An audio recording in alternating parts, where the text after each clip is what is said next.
उसने प्यार किया था, वह इंतजार करता रहा।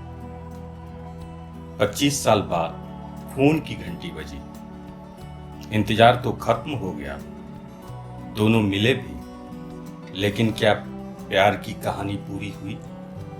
देखते हैं आज लैंप पोस्ट पर। रोशनी सिर्फ रास्ते पर नहीं, जिंदगी पर भी।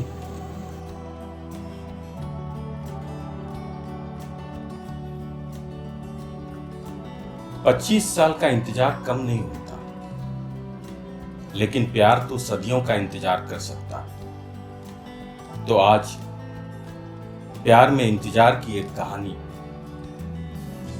Lamp post. लेखिका हैं दीप्ति मित्तल और कहानी का शीर्षक है तेरे शहर में।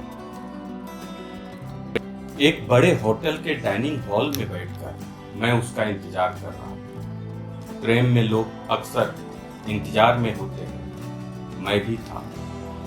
वो बरसों बाद इस शहर में आई थी और इसी होटल में ठहरी थी।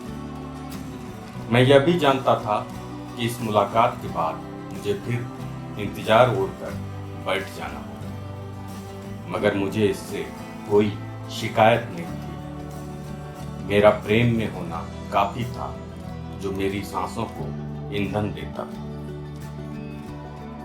बीते 25 सालों में हम कभी नहीं मिले थे, ना कभी बात की थी। हमारे बीच किसी तरह का कोई संपर्क नहीं था।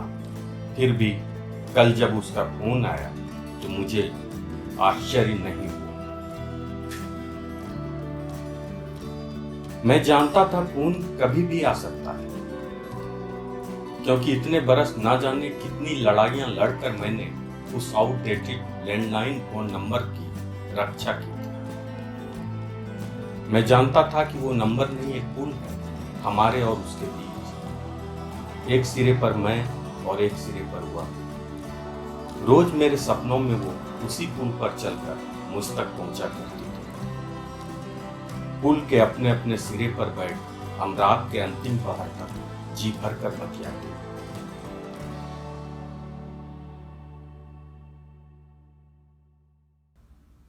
मैं कभी उसके सिरे पर नहीं गया, ना ही वह मेरे तरफ आई। मुलाकात का फैसला मैंने उसे सौंप रखा था।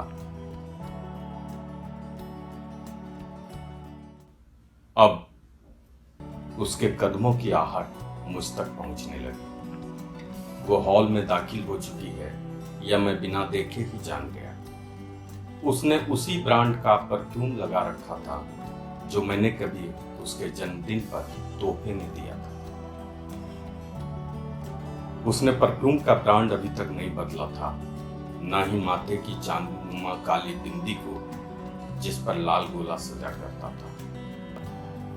ऐसी बिंदी उसे उस मंदिर से प्रसाद में मिली थी जिसके पंडित ने हमें पति पत्नी समझकर उसे सौभाग्यवती रहो का आशीर्वाद दिया था। वह पास आई तो हमने एक दूसरे से यह भी नहीं पूछा कैसे हो। हम दोनों ही जानते थे कि एक दूसरे के बिना हम कैसे हो सकते हैं। अंकिता का एडमिशन इसी शहर में हुआ है यहाँ, और वो किसी को नहीं जानती, तो अब तुम ही उसके लोकल गार्जियन हो। बोलते हुए उसके चेहरे पर हंसी थी।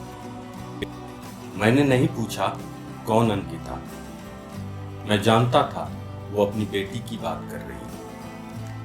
उस दिन मंदिर में पंडित का आशीर्वाद पाकर हम इतने उत्साहित हो गए थे कि अपने बच्चों के नाम तक रख डाले थे। बेटी का नाम अंकिता रखा था। आरुष कैसा है, क्या कर रहा है आजकल, मेरे पूछने पर उसे अचरज नहीं हुआ। उस दिन बेटे का नाम हमने आरुष रखा था। कुछ देर बैठकर वो चली गई। मैंने उसे रोका नहीं। बाकी बातें इत्मीनान से करनी थी। पुल के एक सिरे पर बैठ मैंने फिर इंतजार ओढ़ा और घर की ओर चल दी।